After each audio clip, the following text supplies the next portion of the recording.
আমি এই ঈদ গিফট পেয়ে খুবই খুশি হয়েছি। আমার একটা অনাথ আশ্রম আছে আমলাপাড়ায়, আমি ফকির পাগল দাউদ মনম অস্থান আমলাপাড়াতে। আমার আশ্রমে অনেক পাগল উপস্থিত হয়েছে, আমি তাদেরকে এই গিফট খুব সুন্দরভাবে খাওয়াতে পারবো।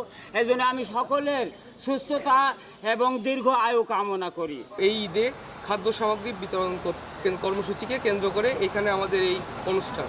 আমাদের এইখানে ঈদ সামগ্রী হিসাবে চাল, ডাল, নিত্য প্রয়োজনীয় চাল, ডাল, তেল, লবণ, চিনি, সেমাই, গুঁড়া দুধ, তারপরে আলু, পেঁয়াজ, এইগুলো দিয়ে আমরা একটা বাজারে যা লাগে নিত্য প্রয়োজনীয় জিনিস, এইগুলো দিয়ে আমাদের এই ঈদ সামগ্রী বিতরণ। থেকে ঈদ উপলক্ষে যে অনেক মানুষদেরকে সাহায্য করতেছে। আর এর মধ্যে অনেক কিছু আছে, যেমন চাল, ডাল, আটা, লবণ, তেল, এগুলো দ্বারা যাতে সবাই ঈদের আনন্দটা উপভোগ করতে পারে, এই জন্য আমাদের এই উদ্যোগটা নেওয়া। আমরা হোয়াইট পিস অ্যাসোসিয়েশন থেকে আজকে ঈদ উপহার বিতরণের একটা কর্মসূচি ঘোষণা করেছিলাম পূর্বেই, আপনারা হয়তোবা জানেন এবং কুষ্টিয়ার মানুষ অনেকেই জানে এই বিষয়ে, এবং সারা বাংলাদেশ এবং বাংলাদেশের বাইরেও সারা বিশ্বের অনেক মানুষের অনুদানের মাধ্যমেই আজকে এই কর্মসূচিটা আমরা পরিচালনা করতে সক্ষম হয়েছি।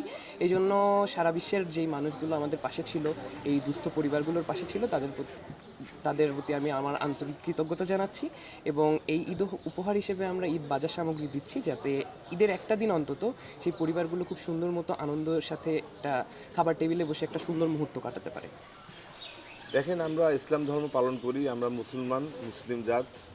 আজকে মাহে রমজান চলছে। এই রমজান মাসে রাজনৈতিক প্রতিষ্ঠান বলেন, সামাজিক প্রতিষ্ঠান বলেন, সারা বাংলাদেশে বিভিন্ন প্রতিষ্ঠানের উদ্যোগে ঈদ সামগ্রী বিতরণ চলছে।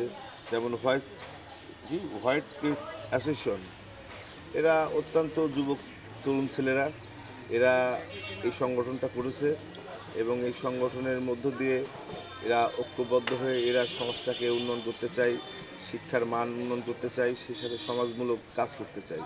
সেই উদ্যোগে মাহে রমজান উপলক্ষে গরিব দুঃখীদের মাঝে এরা একগুচ্ছ ছেলেরা একত্রিত হয়ে আজকে সুন্দর উদ্যোগটি গ্রহণ করেছে।